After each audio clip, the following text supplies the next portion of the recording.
So we finally get some confirmation of what we have been assuming these past couple of months. Ever since they took Rugby League Live 3 and Rugby League Live 4 off the PlayStation Store and whatever the Xbox equivalent is, today we log into Steam and get greeted with, and that is much like PlayStation and Xbox, Rugby League Live 4 will be removed from sale. They say, regretfully, our NRL license has expired, so we will be removing Rugby League Live 4 from sale shortly. Servers will remain running, however, so existing players will be able to continue enjoying the game after this happens. Thank you all for your support.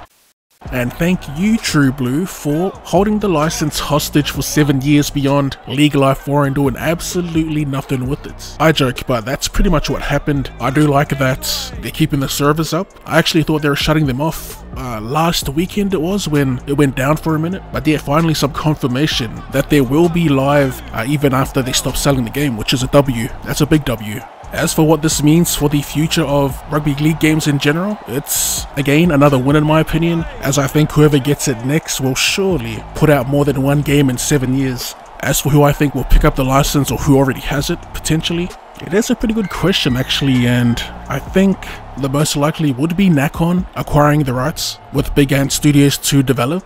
I think that's the best case scenario for fans. Big Ant developing under a new IP and picking up where they left off with the League Live 4. That to me would be ideal, but I could see why people would want something totally new and fresh. For me though, I do think they were taking steps in the right direction with League Live 4, especially when it came to adding depth to the gameplay, evolving the gameplay, making it more than just a catch and pass sim. You have to admit it was a pretty damn good first attempt at adding something like set plays into the game, even their on-the-fly interchanges. Now if they could just continue to expound on that and improve on the AI, I think therein lies the perfect rugby league game. It's still insane to me that True Blue held on to the license for this long and did nothing with it past Rugby League Live 4, which was bloody, what, 7 years ago? 2017 it came out? It's actually insane given how popular the sport is. Not saying it is the most popular in Australia and New Zealand, but I do think it's fairly popular. It does have, I think, a bigger online presence.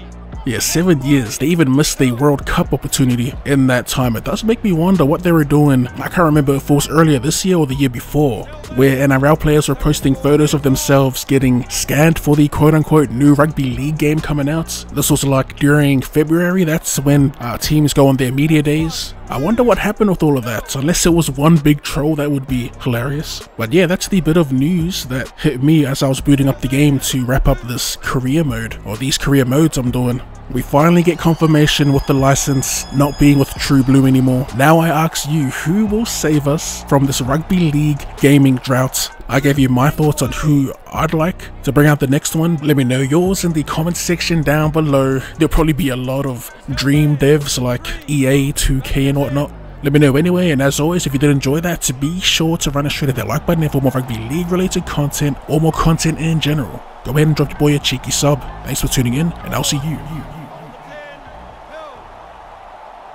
later.